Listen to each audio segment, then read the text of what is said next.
सो अभी सो के उठ के पर्दे हटाया था and we woke up to this. मतलब यार फिनलैंड में इतना थक गए थे स्नो देख देख के, एंड बिल्कुल एक्सपेक्टेड नहीं था कि यहाँ स्विट्जरलैंड में भी स्नोफॉल हो जाएगी, बट सब कुछ फिर से बिल्कुल वाइट हो गया है।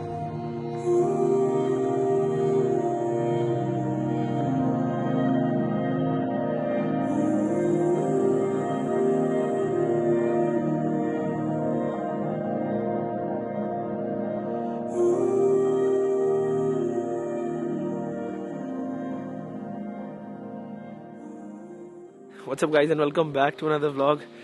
यार आज हम सुबह उठे ही थे, मतलब बाहर गए हॉट टब में थोड़ी देर बैठने, and we woke up to this.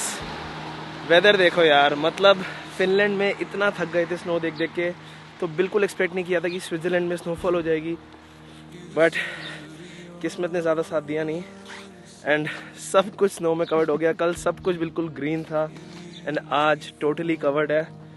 Even गाड़ी देखो, एक रात में मतलब पूरी गाड़ी के ऊपर भी स्नो जम गई, बट अब क्या कर सकते हैं। वैसे तो मैंने आपको लास्ट व्लॉग में बताया था कि आज प्लान था इतनी सारी एडवेंचर एक्टिविटीज़ करने का, बट वो कुछ भी पॉसिबल नहीं होगा स्नोफॉल में। तो हमने डिसाइड किया कि सबसे पहले यहाँ की सबसे मेजर अट्रैक्शन चलते हैं, ग्रिंडलवाल्ड की द फर्स्ट क्लिफ। मतलब एक बहुत ही अच्छा व्यू पॉइंट है हिल टॉप पे, वहाँ भी स्नोफॉल ही हो रही होगी, तो देखते हैं वहाँ से कैसा व्यू होगा। ज़्यादा कुछ दिख नहीं रहा, मतलब विजिबिलिटी भी बिल्कुल ज़ीरो है। कल आप सामने देख रहे थे यहाँ पर वो पूरी माउंटेन है, बट कुछ नहीं दिख रहा, एंड मैं ऑलरेडी स्नो में कवर्ड हो गया हूँ। तो गाड़ी में बैठते हैं एंड निकलते हैं द फर्स्ट क्लिफ के लिए। ओ भाई, अंदर ही बर्फ गिर गई। वही तो देख के हमला पड़ेगा, या तो ऊपर से हटाओ पहले फिर आगे। हाँ हाँ, अंदर भी बर्फ गिर गई, बट कोई नहीं, ये आपको दिखाता हूँ कितनी स्नो है।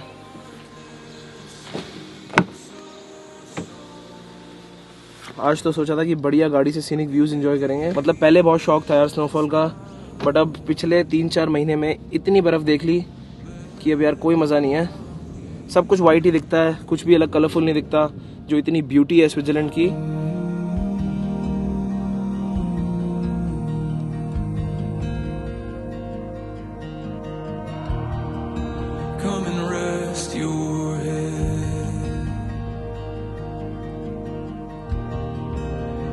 Time is an ocean.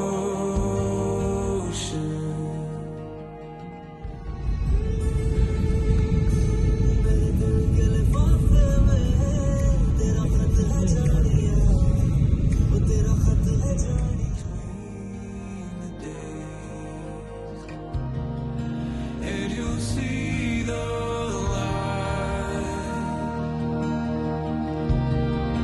though the darkness seems so strong. Cable car की टिकट्स तो ले लिए हैं ऊपर फर्स्ट क्लिफ तक जाने के लिए, बट यार आज फ़ायदा नहीं लग रहा। मैंने अभी इनके टीवी पे ऊपर वेदर देखा, दूर दूर तक कुछ नहीं दिख रहा, सिर्फ वाइट है।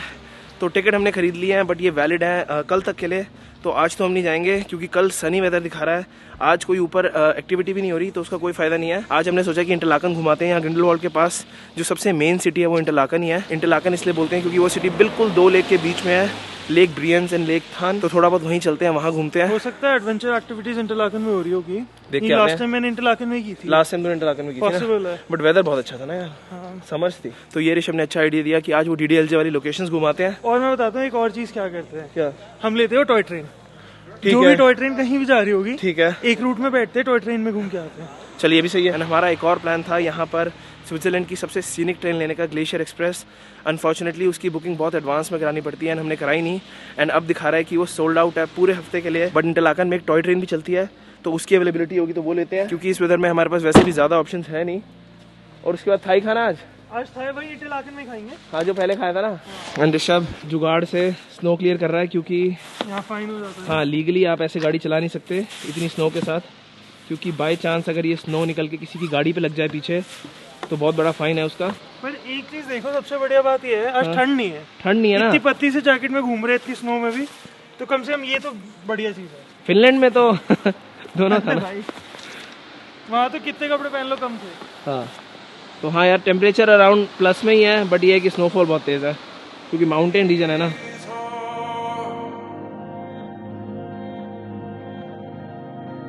I will never, never leave you alone.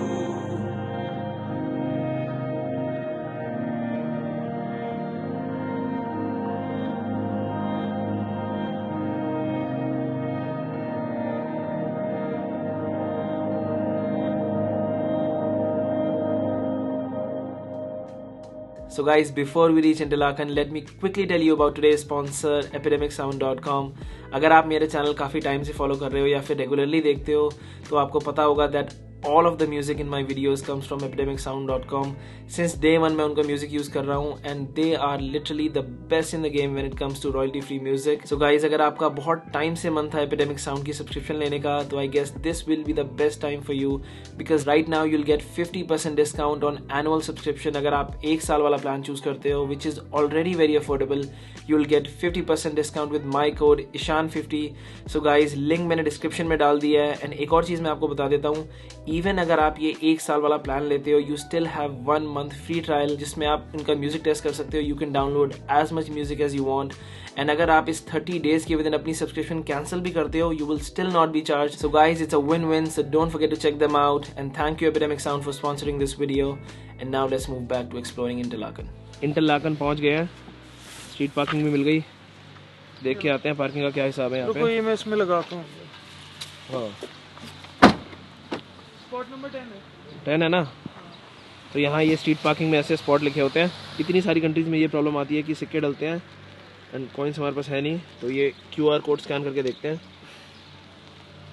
Interlaken की ऐप वगैरह होगी कुछ. इंटरलाकन में काफ़ी सारी लोकेशन है जहाँ DDLJ फिल्म हुई थी. सारी तो हम नहीं जाएंगे, बस वो मेन स्टैचू दिखाते हैं. ग्रिंडल वॉल पे तो सब कुछ बिल्कुल वाइट था. एटलीस्ट यहाँ इंटरलाकन में अभी भी थोड़ी बहुत ग्रीनरी है, सब कुछ कवर नहीं हुआ. बट स्नोफॉल की जगह बारिश है फिर. एंड अम्ब्रेलाज होटल से ही मिल गए थे. और ये जो आप पीछे होटल देख रहे हो विक्टोरिया, ये आई थिंक इंटरलाकन का सबसे बेस्ट होटल है.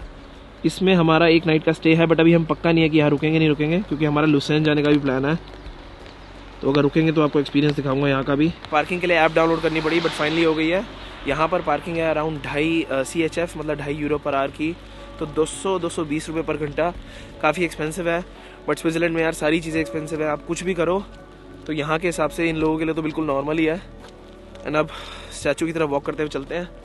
देखना पड़ेगा किधर है. अगर ऑनेस्टली बताऊँ तो मुझे इतना कोई एक्साइटमेंट नहीं है. जो लोग DDLJ के फैंस हैं मे बी उनके लिए बहुत एक्साइटिंग चीज़ होगी बट स्टिल अगर आए हैं तो देख लेते हैं. वेदर ने परेशान किया हुआ है. अगर वेदर अच्छा होता तो इतने फ्रीली घूमते हैं. अब ये अम्ब्रेला लेके घूमो फालतू में.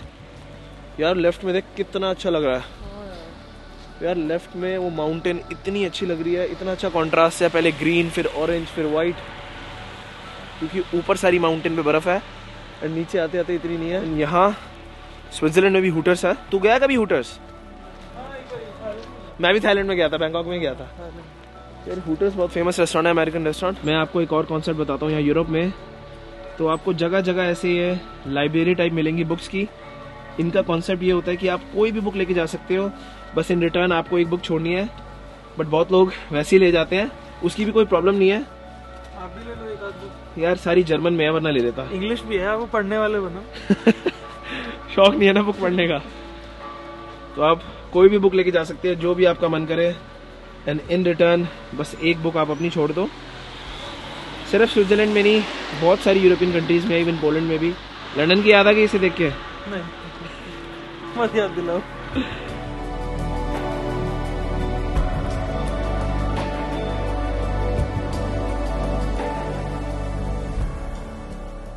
जिस जगह ये स्टैचू है बहुत ही ब्यूटीफुल है. मैं आपको दिखा देता हूँ ये स्टैचू.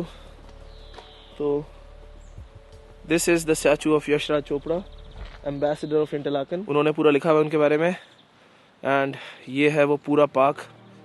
यहाँ पर भी काफी शॉट्स है DDLJ के. उन्होंने यहाँ लिखा हुआ है हाँ कि ये सीन्स देख के इंडिया से टूरिज्म बहुत ज्यादा इफेक्ट हुआ है इनका. बहुत ज्यादा. मतलब इंटरलाकन में बहुत सारे इंडियंस आए हैं उसके बाद. यार स्विट्जरलैंड फेमस ही इससे हुआ है. हाँ, मतलब इतना ज्यादा इंडियन टूरिस्ट आता है स्विट्जरलैंड में एंड उसका one of the biggest reasons यही है.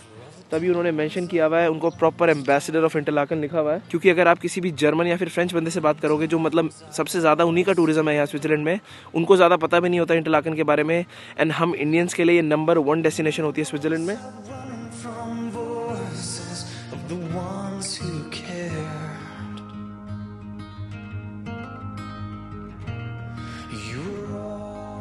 एंड यार आप ये पूरी स्ट्रीट देखो, A to Z घड़ियों की दुकानें हैं. क्योंकि वर्ल्ड की जितनी भी सबसे फेमस ब्रांड्स हैं सारी स्विस मेड ही हैं. मतलब आप कोई भी घड़ी की ब्रांड उठा लो, रोलेक्स, राडो, टिसो, ह्यूब्लो, सब स्विस मेड है. तो यहाँ आपको घड़ियाँ, मतलब लग्जरी घड़ियाँ अच्छे प्राइस में मिल जाएंगी। एंड टैक्स रिफंड भी है साथ में। अगर आप कोई महंगी घड़ी लेते हो, मतलब 300 यूरो से ऊपर की, 24-25 हज़ार से ऊपर की घड़ी आप लोगे तो आपको 8% वैट रिटर्न मिल जाएगा। तो कंपैरेटिवली चीपर पड़ेंगी यहाँ से। दिला रहा है एक रोलेक्स फिर? चलो आओ ले लेते। कौन सी? कोई भी जो बाहर में मिल जाए। After all the things I've done, all the times I've tried to run away. तो जैसा मैंने आपको बताया था कि इस सिटी को इंटरलाकन इसलिए बोलते हैं क्योंकि ये 2 लेक्स के बीच में बिल्कुल सिचुएटेड है। So the next thing we are doing is renting a boat and going in one of the most beautiful lakes in the world, Lake Brienz. क्या हुआ? यूरो है क्या? यूरो कैश है? नहीं, पर वो नहीं लाया ना, वॉलेट नहीं लाया, उसमें है यूरो कैश। सिक्के लेते हैं जब वहीं पे ना, बोटिंग वालों से पूछते हैं, क्योंकि अगर बोटिंग तो करनी है उनको थोड़ा एक्स्ट्रा कार्ड से पे कर देंगे। तो फिर वही प्रॉब्लम कि सिक्के नहीं है हमारे पास। एंड ये वाला जो एरिया है यहाँ पे आप ऑनलाइन भी नहीं पे कर सकते ऐप से। तो फिर जहाँ से बोट रेंट करनी है उनको थोड़े एक्स्ट्रा पैसे देंगे कार्ड से। एंड देखते हैं कॉइन्स मिलते हैं या नहीं। स्विट्ज़रलैंड में यार रिस्क भी नहीं ले सकते क्योंकि फ़ाइन्स बहुत ज़्यादा है। मिनिमम 100 यूरो का फ़ाइन है, 8,000 रुपये का। उस चीज़ का फ़ायदा नहीं है। काफ़ी कंट्रीज़ में वैसे ही फ़ाइन कर चुके हैं, स्विट्ज़रलैंड ऐड नहीं करना। बट यार सामने मैं आपको क्या बताऊं कि क्या व्यू है। स्विट्ज़रलैंड असली नेचुरल ब्यूटी है।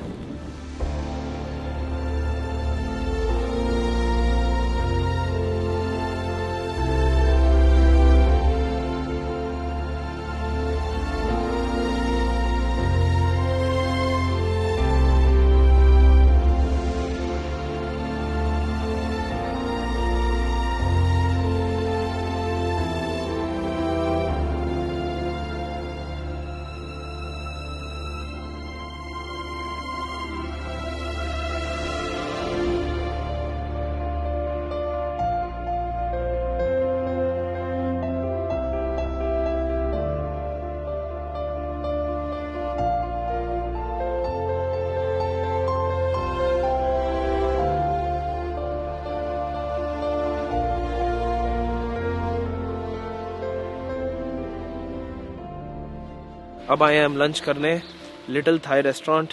लास्ट बार जब हम यहाँ रुके थे हमारे बिल्कुल हॉस्टल के साइड में ही था। एंड कोइंसिडेंटली मैंने अभी चेक किया, best Thai restaurant in Interlaken वो भी यही है। और हमारी बेस्ट थाई ग्रीन करी भी यही थी। मतलब लाइफ की सबसे अच्छी थाई ग्रीन करी यहीं खाई थी। इवन थाईलैंड जाके भी इतनी अच्छी नहीं मिली। बिल्कुल हमारे हॉस्टल के साइड वाला रेस्टोरेंट था ये। हॉस्टल भी मैं आपको दिखा देता हूँ क्योंकि बहुत सारे लोग अगर बैक पैकिंग करें जैसे हमने भी करी थी तो सबसे बेस्ट ऑप्शन हॉस्टल ही होता है। उस टाइम पे तो हमने सारे हॉस्टल ही कराए थे। बट इतने नए लोग मिलते थे, बहुत मजा आता था। तो हमने स्टे किया था इस हॉस्टल में। हम मंगा रहे हैं ऑब्वियसली थाई ग्रीन करी, टोफू और साथ में एक इनकी स्टर फ्राइड नूडल डिश है थाईलैंड की, पाट की माओ। इसे ये ड्रंकन नूडल बोलते हैं क्योंकि बहुत ज़्यादा स्पाइसी होती है, बट अल्कोहल से कोई रिलेशन नहीं है इसका। ये भी टोफू के साथ।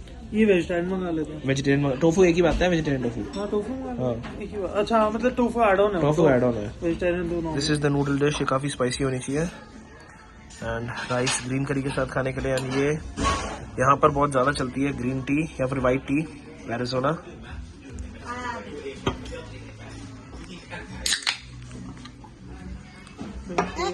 Thank you. And this is the Thai green curry.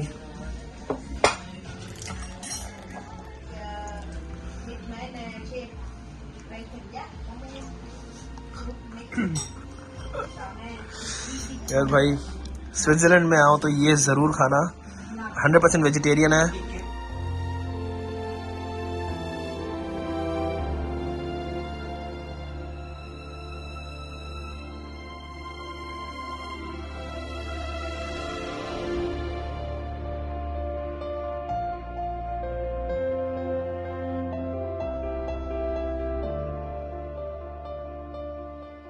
यार स्नोफॉल का लेवल देखो।